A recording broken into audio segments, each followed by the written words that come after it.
its starting destination and where it's heading to. You can learn all about the flights. And because our home in the UK is on a flight path from Manchester Airport, she'll quite often get her phone out. I know what she's doing. I know what she's doing. Oh, yes, that one's going to Heraklion. I'm like, oh, that's great, Mum, great. Okay. Put your anorak back on. That sounds interesting. But here, if you live near the Beijing Capital International Airport, or maybe in the future, the Daxing Airport, you don't even have to do that. You probably will be able to see tens of them flying over. You probably don't want that, huh? But wanting it or not, they will be flying by over your head. And if you, what's the app again? I don't know if it works in China, by the way. But you can find that and make it sound more interesting to you, at least. Definitely. Some people really live for that. I've got to be honest, as long as they're up in the sky and not too close to me, I'm a happy bunny. Yeah, I know. Well, that's the test flights happening next Monday, but more down to the earth. We have other transportations as well. And if you have been to the Beijing Expo 2019, congratulations. But if you haven't, this might help you better plan your journey. So, but to better serve the visitors to the 2019 Beijing International Horticultural Exhibition, a new one-way bus line running from Huoyi subway station to the expo site has been now opened, following the 6 other bus lines which directly link to the expo site. And buses running on this line will commence journey once the vehicle is full at every less than 30-minute interval. So either it's full or it goes every 30 minutes. On weekends and holidays, and the bus fare for this one is 16 yuan. It's a lot higher than common buses, but I guess this is a lot more convenient if you come out of Huoyi subway station and you can just directly go on this bus, and there you go. Next stop, the Horticultural Exposition site. And it's quite a long journey as well, isn't it? Well, thinking of you're going to be on the bus for about an hour and a half, maybe? I'm not completely sure. I'm so bad at when it comes to public transportation. Okay, I could be very wrong on that too. But either way, it sounds like a very convenient way of getting around, and at least you'll know, at the very latest, every half an hour, there'll be an easy, hassle-free way to get there. Yep. You won't have to worry about finding a parking space or forgetting where you've parked your car. All you have to do is find the bus stop. That's right. But we did say that this is a one-way bus, right? So if you're returning from the expo, visitors can take the exclusive bus Line 1 to arrive at the Zhuxinzhuang subway station, which honestly I have no idea where it is either. And the Huoyi subway station is the starting station of the S2 rail line and also an important transfer station of subway line 8 and 13, which again I have never really taken.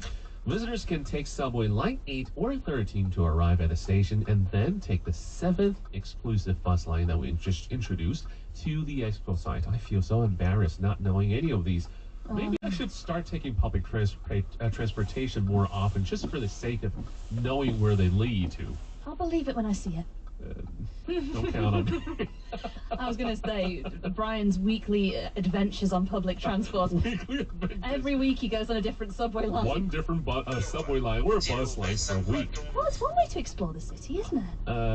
Okay. I'll call you one day when I get lost.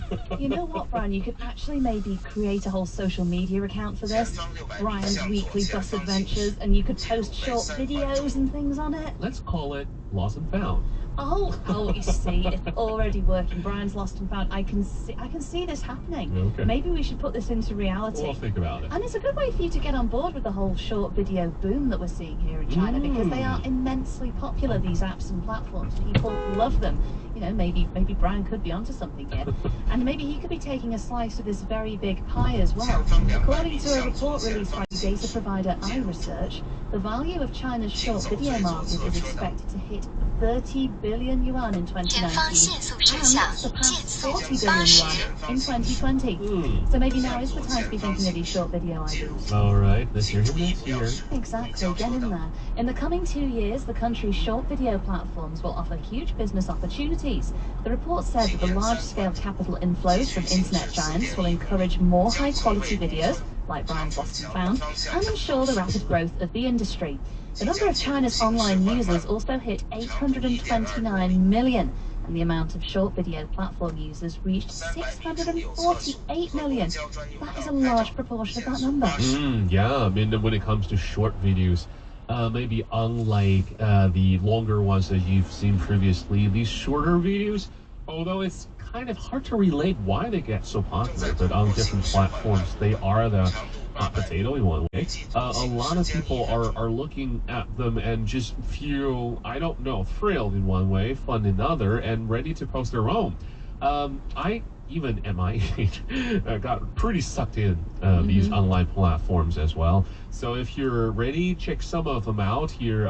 Maybe we can offer them a few names to start with, these very popular apps in China. Yeah, definitely. You know, we mentioned a couple, you mentioned a few of the names there. I mean, I should probably mention them too. Popular short video apps such as Kuaishou and Douyin have gained traction throughout the country, and the short video market is predicted to see further explosive growth with the incoming commercial use of 5G. Yeah. How much quicker these videos will load.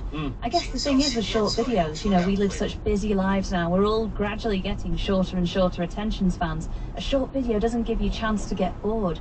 And if you've got a platform that's constantly generating new novelty content for you all the time, I can see why that would be addictive. Yeah, most of these short videos are like 30 seconds long, and yeah, as Kat introduced, you can't get bored. So I'm getting on the join board of my Lost and Found series. I'm just thinking, could it be lost and even more lost in the future? Oh, what a great idea. We just send you out, you know, with a subway map, and you have to get... No money, no phone, somewhere in the wilderness. Where's Brian? Oh, that'd be great, wouldn't it? We could commandeer a Radio Beijing van, and we drop you in the middle of nowhere. You have to find the nearest public transport way to get back to the studio. It sounds like Man in Wilderness. Yeah, can you imagine it? Only I haven't really acquired the necessary wilderness survival skills. So if you don't hear me from now on, complain to Kat. We'll give you a power bank and a phone so you can send dispatches back to the studio. I don't know where I am. I need a helicopter maybe in the future. But this is all exciting news, especially the two names we mentioned, Kuaishou and Douyin, which are the most popular ones here in China. I know there are loads of them in other countries as well. So all in all, I think in the entire world, this has become a phenomenon and probably will still be so in some years to come. I think so, and I guess it's important to mention as well that not all of these videos are necessarily just fluff, shall we say, fluff, light, airy, not very educational. You might remember a little while ago we had a guest on, Professor David Evans. He was creating educational videos that he was putting on Kuaishou to show his chemistry experiments. He worked at the Beijing, was it Institute of Technology and Chemistry? I can't remember. A university, and he's a university professor. He's also the head of the Royal Society of Chemists here in Beijing as well. He's the rep for it here in China. And he wanted to share the really exciting, you know, how do you describe, dramatic experiments that he could do in his lab that maybe Chinese young people weren't getting to see in the classrooms. So he wanted to try and inspire people to become more interested in chemistry and material science through those, and you can find his work through that too. Those to me are the more interesting ones, although I have to say maybe the majority of these short videos are still bluffs and fluffs. Oh yeah, we all like a bit of that sometimes, but it is nice to have some edifying content every now and again. Yeah. Stuff that doesn't rot your teeth. Yeah, you know, honestly, I was actually planning to make something happen on my own, something, you know, meaningful. Kind of paused in there because of various issues I discovered along the way. But sometimes I really envy young people, like, you know, young people like Jerry. Maybe he's not that young. But, you know, younger people who tend to think less about these things, think less about the results and consequences, just pick up and go. It's probably less viable to me, but you know, I think this would be a very, very important spirit that should be shared among younger people and beyond. So just if you find something, don't be afraid of just pick it up and try it out, see where it leads. That's it. I feel like starting again. Why not? Maybe this is what needs to inspire you. Now you know that you've either got the option of doing your thing that will make a difference, or your thing that could see you lost in the wilderness in Beijing with a compass and a public transport card. I just feel it's a funny idea, okay? I can genuinely. It's working. I used to work at a radio station where they had a show called Clueless, and every week they would have someone in the studio. The presenter would have a list of clues that they would then read to a reporter who would be in a broadcast van. and the broadcast van would have to go all around our radio patch, so all around our transmission area.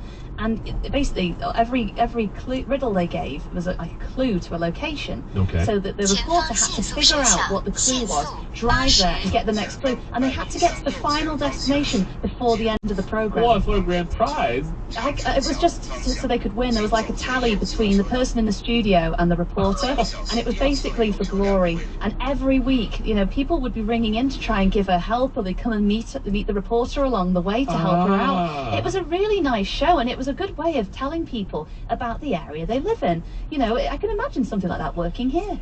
A good way to learn about the city you live in and finding some of the lesser known spots. Leave me with my phone, I'll be fine.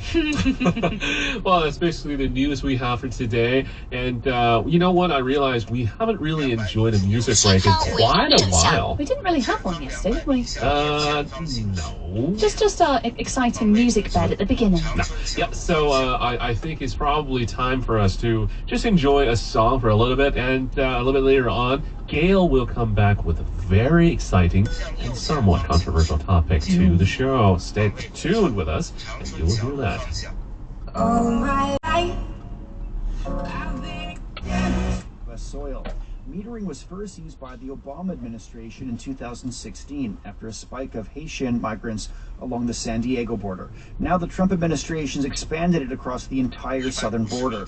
Researcher Savitri Arvi says the policy is having a huge impact on asylum seekers who are left waiting for days, weeks, and even months in Mexican border cities. So metering is the practice of limiting the number of asylum seekers processed per day at an official port of entry.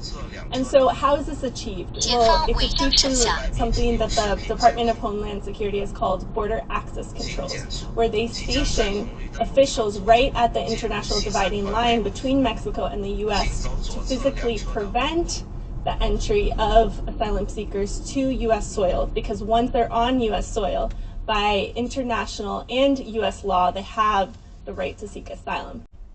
According to AP, days pass without anyone being processed in many of those cities. In San Diego, up to 80 are handled each day, but the line in Tijuana across the border is the longest anywhere at around 5,000 people. Around 500,000 people came out for military parades and civilian processions in Moscow to mark Victory Day, the defeat of Nazi Germany in World War II. Nearly 26 million Soviet citizens died in that war, including 8 million soldiers. There was a morning military parade in Red Square and an afternoon march called the Immortal Regiment. Margarita Fedeyeva is one of the marchers. I'm honoring the memory of my great-grandfather. I'm taking part in the Immortal Regiment for the first time. It was my dream. It is amazing, incredible emotions. The parade had around 13,000 servicemen marching in tight formation across the vast square, followed by about 130 military vehicles, including tanks and missile launches. There was no flyover by military aircraft this year because of cloudy weather and possible storms. Similar parades and marches were held in cities across the country. France's Reunion Island is reeling from a dengue outbreak, with more than 1,500 cases detected this month and more expected in the coming weeks with warmer temperatures. The south of the island has been most affected, and a local hospital has been admitting 30 to 40 new patients every 24 hours since last week. A team of 200 specialists from civil security agencies have been spraying an anti-mosquito solution around houses in the town of St. Joseph. Regional Director for Sanitation Security, Francois Cheza, says over 100 countries are hit by the dengue epidemic, with 500 million cases worldwide. And he's warning that mortalities are increasing. On est dans cette situation où on doit intervenir. We are in a situation where we must intervene in a significant manner because we have 120 countries where the dengue virus circulates, and only 20 countries who have succeeded in breaking the epidemic cycle. More than 24,000 cases have been detected on Reunion Island so far this year. Civil security officers from mainland France arrived earlier this month to reinforce an information campaign, with teams visiting homes to check for stagnant water. Leaders of European Union governments will meet on May 28th to launch the process of choosing a new head of the EU Commission and other top posts. EU Council Chief Donald Tusk says he wants the leaders to nominate Jean-Claude Juncker's successor before the end of June. Tusk also says he hopes that the decision on senior commission posts can be swift. Naturally, this process will follow the rules set down in the treaties.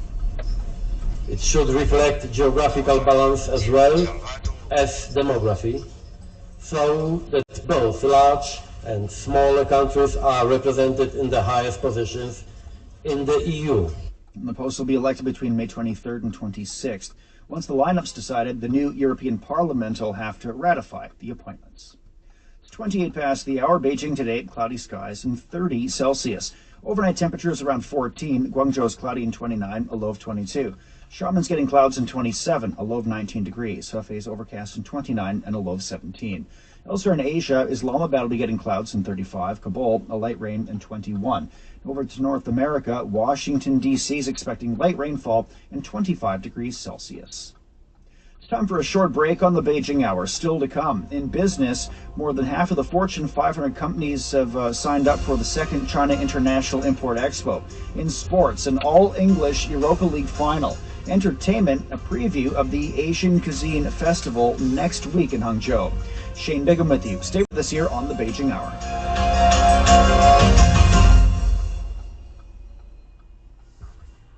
喜马拉雅长租公寓。我再给大家说一下，今天可以说呢，我们生活大开口给大家带来的这。过去5年里，我上得了讲。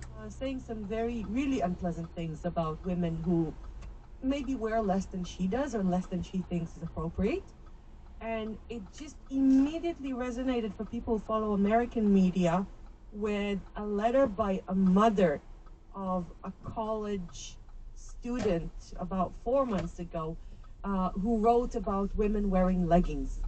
And that is immediately, because it got to the UK as well, right? So that was something in media that really got a lot of people's attention, not so much because of the mother's, in my opinion, disgusting letter, but really of how young women responded, which was very polite, but yet very firm, as of we get to wear what we get to wear and no one else says anything else.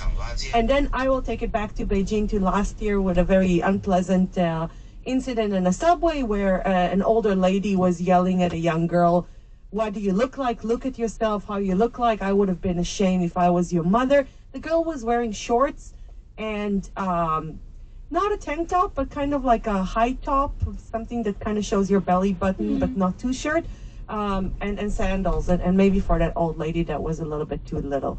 And summer is coming. And I'm sure you guys already saw. Yeah, that's the major reason. It's a time. You know what? It's the time. If these things are happening now, then we know that they're coming back pretty soon, because summer is coming. And in the last 2 weeks in Beijing in particular, you saw people bringing back their shorts, their tank tops, their high heels, parties, outdoor events. People are really trying to be both comfortable and fashionable. And then every year these things come in many countries. It's not just China, it's not just India. Maybe in countries like India, it's a little bit more of a religious issue, because it is a religious country, and you can see other countries that are a little bit more religious. But at the end of the day, if you're looking at open spaces and what we call in public, comes the question of, first of all, what is appropriate and inappropriate in public? And then who gets to say what is appropriate and inappropriate in public? And if something bothers you about somebody's dress, do you get to be offensive about it, or just walk away and go sit some other place, or go to a place where there are more people of your style and your your, I don't know, lifestyle and your fashion style, so you're not being so bothered by it. And at the higher level, maybe this debate, and this is why I asked Brian right away in the beginning why you find it controversial, because taking it back to... 哦，谢谢啊，谢谢。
证书看皓月繁星，行万里路，小人情世故。高跳搜为您导航。好，谢谢啊。开始导航，前方50米，请在道路尽头右转，进入紫竹院路。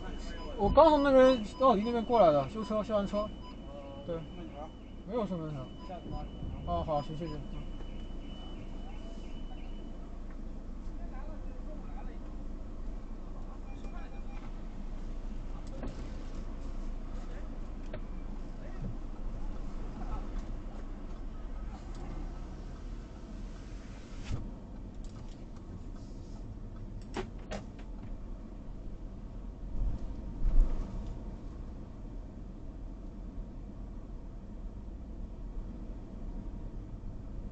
右转，进入紫竹院路辅路。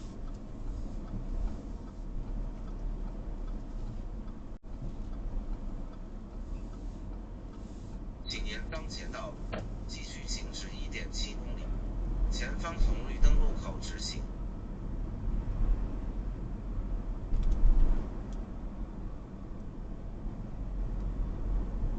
300米处有违法拍照，请保持直行，走中间直行车道。前方闯红灯摄像，限速50。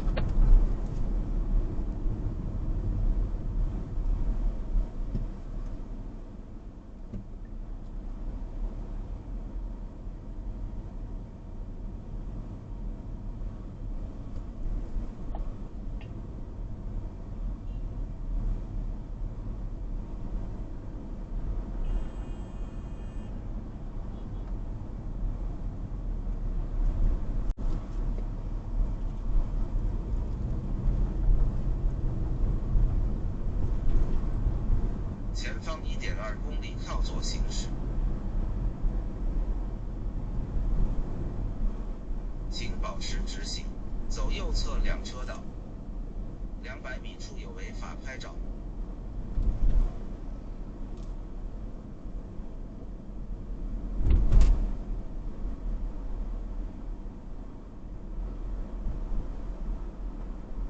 前方限速摄像，限速70。300米处有违法和公交专用道拍照，此处违法人数较多。对于美食的这个不变的这种倨傲感，自己就已经融入到血脉之中了。是，其实有一点最容易看到啊，就是说，我们去吃饭，其实你在全世界各地吃饭啊，尤其以亚洲为主，就是吃米饭就是吃饭的味道。但你去到意大利，其实他们会说，我不允许自己把一碗饭没有经过加工就给你盛上来，他觉得这个是对女主人的手艺不尊重。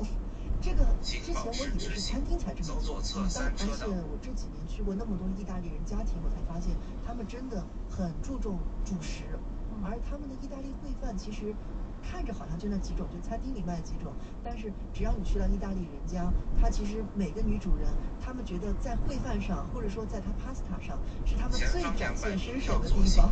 哦，这样啊，所以你看古老民族，比如说中国啊、意大利啊，还有很多古老文明国家，就特别喜欢在这种复合味道上，然后原材料的复杂加工上，食不厌精嘛，专门下功夫来产生出自己的那个妈妈的味道。意大利人不是管真正地道的那种家庭美食叫妈妈的味道嘛，这是一个格式性名词。所以你说的每家每户的那个 pasta 啊，还有那个烩饭啊，就是各家前方限速摄像，限速70。特别爱做，而且只要你去到意大利人家，你有机会去到的话啊，无论是街边的人家，你敲门进去了，或者说你去入住到一些城堡那些可能世袭下来的一些城堡的主人家里，前方限速摄像，限速70是一致的。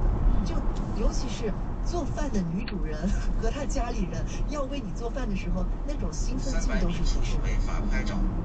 哎，这我听话茬儿的意思是你住到过谁家里呗？住到过很多，但是不是以沙发客的形式啊，真的是以就是朋友的身份住进去。而且我记得我第一次是住到一个朋友家里，那个朋友其实他家里是专门做意大利面的，然后是机器做啊，不是手工做的，专门做机器做意大利面的这个家庭，他当时他给我做饭的时候，我是第一次在意大利人家家里吃饭，这一定要强调一下。为什么呢？当时他先给我上来一大堆冷盘，而这个冷盘里头有火腿啊、香肠啊，还有很多蔬菜，包括像沙拉，然后一大盘。这个大盘，舒瑶坐我对面，他可以看得到我比喻啊，我2个脸这么大。然后谁的脸很小？然后当时我就在想，哎，这就是我们今天的饭嘛。因为其实对中国朋友来说，吃饭你菜上来了，基本上饭也就上来了。他当时没给我上饭，我以为他们就主要吃肉嘛，因为很多欧洲国家都只吃肉。后来我就大概吃了半个小时，一个小时有，因为一边聊天一边吃嘛。然后吃的我觉得应该饱了，好，这个时候开始上饭，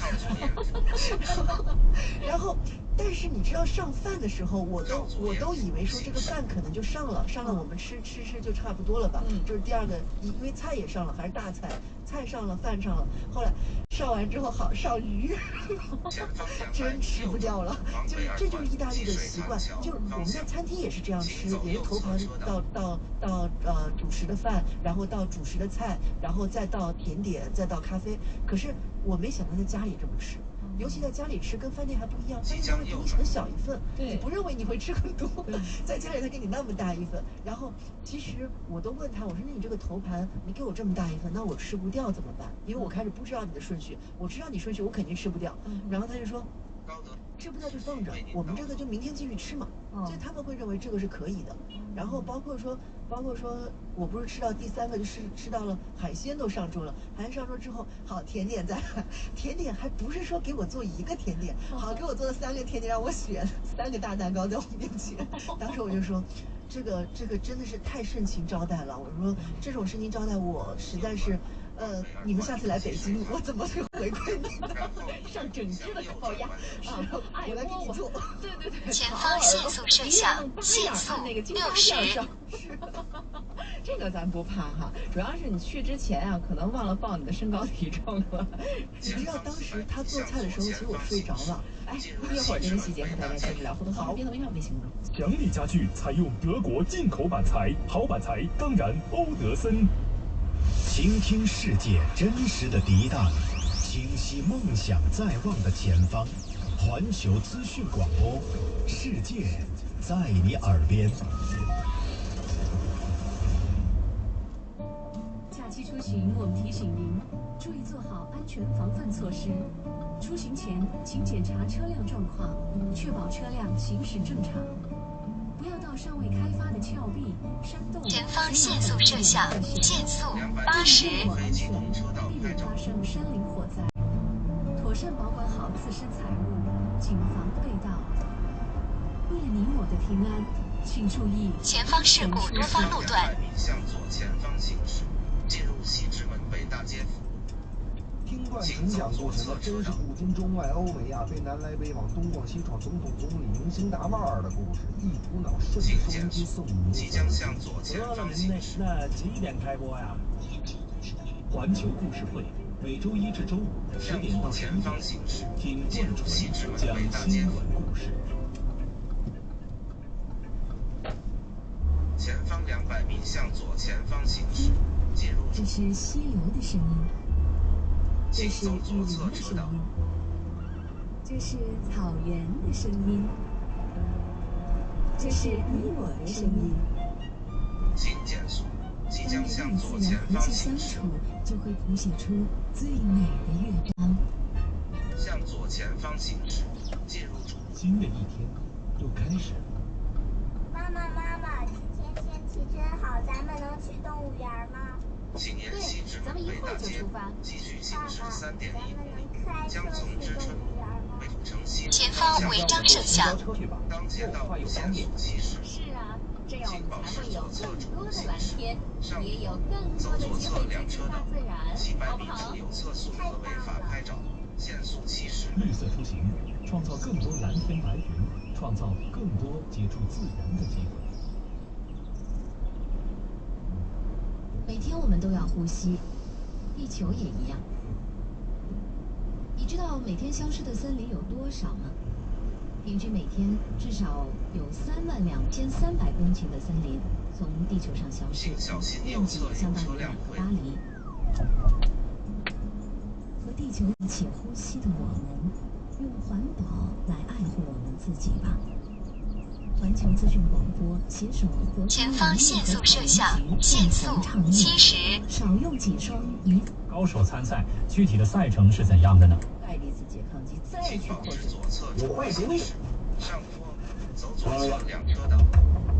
无疾而终。影响力最广的传统。多啊！前方桥下闯红灯摄像。If you stay at the nicest hotel, I'm sure it's wonderful. But if you want to save the money for seafood and yeah, stay in London. 第一天晚上。On the first evening. On the first evening. 还有第一天的大多数时候呢。And for most of the whole day that we had there. For most of the whole day. 前方违章摄像。对，因为我们举2天，所以2晚，所以有一天是更好的，有可以玩。就是 most of the whole day，第一天的大部分的时间，对，大部分的时间从早到晚，对，和那天晚上。前方经过 we had there, we were kicking it。哎，这句话特别好玩。 Kicking it, yeah. Kicking it, kick 是踢嘛哈。Yeah. 我们踢它，踢它是什么意思 ？Yeah, kicking it means like hanging out, relaxing, having a good time, making the most of your time. Yeah, it's a mixture of like chillaxing, not really doing much, and like having a blast. So just kicking it. 同学们听这个小词语啊，你要是学会了，你可以真正的融入美国人的生活交流啊。Especially West Coast kind of slang, yeah, kicking it. 就是尤其是西海岸的那种俚语，他特别喜欢说 kicking it。kicking it， 你想想，随随便便的踢个东西玩，踢个小石子儿，是什么意思啊？它就是玩的意思。对，玩啊，玩随便的，闲逛啊，对，待着呀，是不是？play 呀，就是 kicking it， 就很随意。We were kicking it at 北戴河的，对，就是我们就是在北戴河玩。对。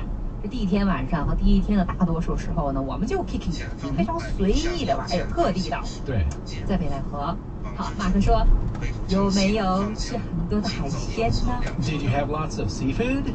Seafood， 海鲜的总称嘛。Seafood 有没有？考验你们的时候来了。对，晶晶说，那必须的。You bet。这就是一个英文中的另外一个灵活的小短语。You bet。 You bet。比如说，我们可以怎么用呢？ Yeah, you bet. Like, so you answer someone's question and you're like, trading, sure da. You bet. Yeah, 可以。You bet. 可不是咋的？对。You bet.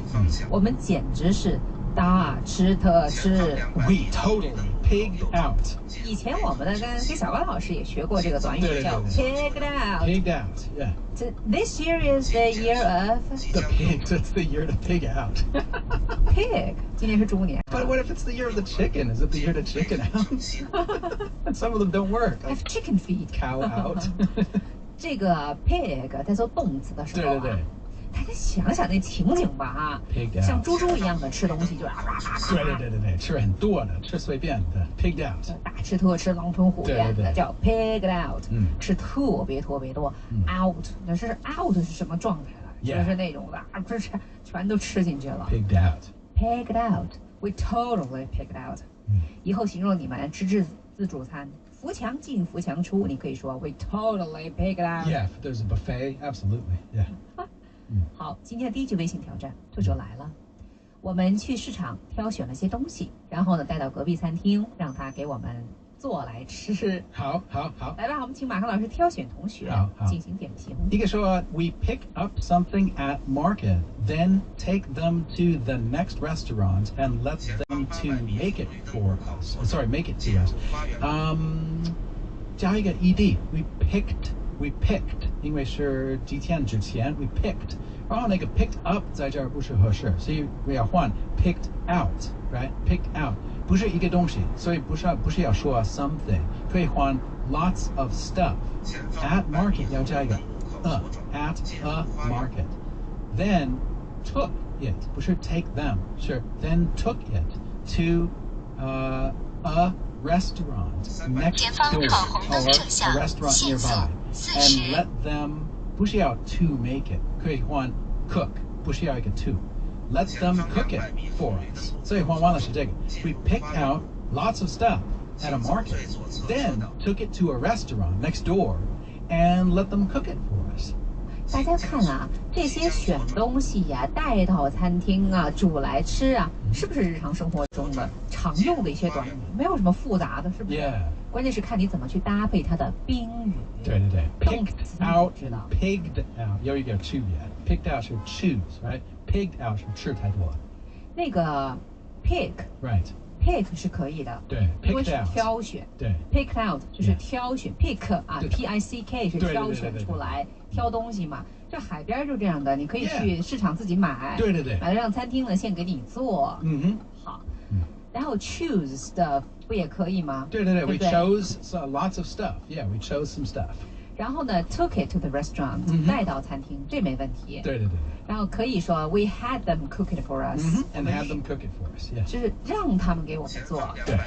一个让怎么做？哎，万能动词，你看学了让的，你就知道怎么用了哈。你看哪哪都是。